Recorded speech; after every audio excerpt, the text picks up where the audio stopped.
Hello അസ്സാം വലൈക്കും. എന്താ ഇവിടെ പരിപാടി എന്ന് വെച്ചാൽ തറവാടാണ്. തറവാട്ടിൽ നിന്ന് ഉമ്മാൻ്റെയും ഉപ്പാൻ്റെയും വെഡ്ഡിങ് ആനിവേഴ്സറി ആണ്. 46 വർഷമായി എന്നാണ് പറയുന്നത്. മാഷാ അല്ലാ, അവർ ദീർഘകാലം അങ്ങനെ സന്തോഷത്തോടെ ജീവിക്കട്ടെ.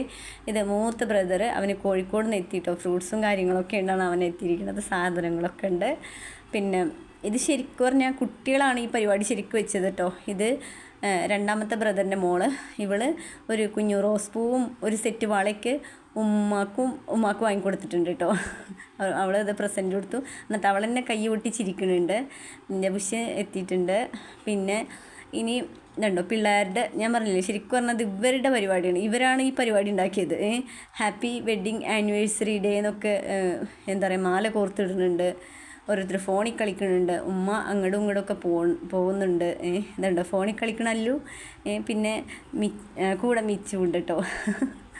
ഇതുണ്ടോ ഇവരെ ഏറ്റവും ശരിക്കും പറഞ്ഞാൽ വലിയ തലവൻ ആരാന്ന് വെച്ചാൽ ഇതിൽ 5 തലവൻ. എവിടെയൊക്കെ ഫിക്സ് ചെയ്യണം, എവിടെയൊക്കെ വെക്കണം, അതൊക്കെ അവനാണ് ഓർഡർ കൊടുക്കുന്നത്. അവൻ്റെ ശിങ്കിടിയാണ് അച്ചും ഇച്ചും അവന് പറയണതനുസരിച്ച് ഒട്ടിക്കണോ പിടിക്കണോ.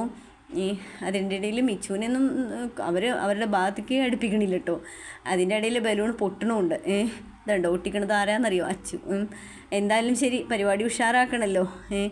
പിന്നെ എല്ലാ ഫുഡും കാര്യങ്ങളൊക്കെ ആയിട്ടോ. അതിൻ്റെ ഇടയിൽ മനു എത്തിയ പിന്നെ മിച്ചു മനുവിൻ്റെ കൂടെ തന്നെ ആയിരിക്കും. പിന്നെ വേറെ എവിടേക്കും പോകില്ല മിച്ചു. എൻ്റെ ഉഷിത അല്ലുവിനെ വെറുപ്പിക്കണു. അല്ലുവിനെ എപ്പോഴും എന്ന് പറയുകയാണ്. അല്ലു പറയുന്നുണ്ട് ഞാൻ ഇപ്പം കരയുമെന്ന്. അതും കഴിഞ്ഞപ്പോഴത്തേക്കും ബ്രദറും വൈഫും എത്തി, സുൽഫി എത്തി. അവനുണ്ടോ ഓട്ടോക്കാരനോട് പെശകാണ്. ഓട്ടോക്കാരനോട് മീൻകാരോടൊക്കെ പെശകാൻ അവനെ കഴിഞ്ഞിട്ടുള്ളൂ. അവനും കൂടി എത്തിയപ്പോൾ പിന്നെ ഫുഡിൻ്റെ കാര്യത്തിൽ തീരുമാനമായി. ഫുഡ് വിളമ്പി അടിപൊളിയായിരുന്നു ഫുഡ്. ഞാൻ നേരെ എടുക്കാൻ പറ്റിയിട്ടില്ല, അവരൊക്കെ കഴിക്കല്ലേ. പിന്നെ ബീഫ് ബിരിയാണിയും ചിക്കൻ ചില്ലിയും ഫ്രൂട്ട്സും പായസവും. അത് കഴിഞ്ഞിട്ട് കേക്ക് കട്ടിങ് ഉണ്ട്. കേക്ക് കട്ടിങ് കഴിഞ്ഞാൽ പിന്നെ നമ്മളുടെ പരിപാടി കഴിഞ്ഞു കേട്ടോ. എന്തായാലും ശരി, ഇവരുടെ കഴിക്കൽ കഴിയട്ടെ എന്ന് വിചാരിച്ച് നമ്മളിങ്ങനെ വെയിറ്റ് ചെയ്തിരിക്കുകയാണ് ഇവിടെ. അത് കഴിഞ്ഞു. അടുത്ത പരിപാടിയാണ് കേക്ക് കട്ടിങ്.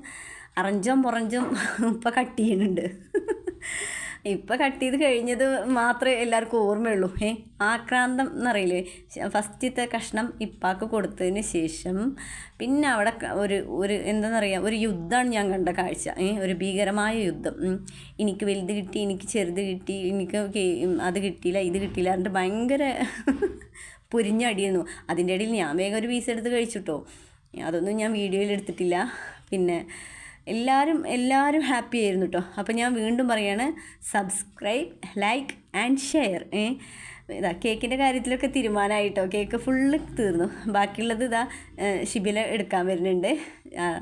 അതാണ്ടോ തീരുമാനമായി. അപ്പോൾ ഇൻഷാ അല്ലാ അടുത്ത വീഡിയോ കാണാം. എതിർത്താത്ത മോനൊരു സർപ്രൈസ് കൊടുത്താണിത്, ഗിഫ്റ്റ്. ഓക്കെ.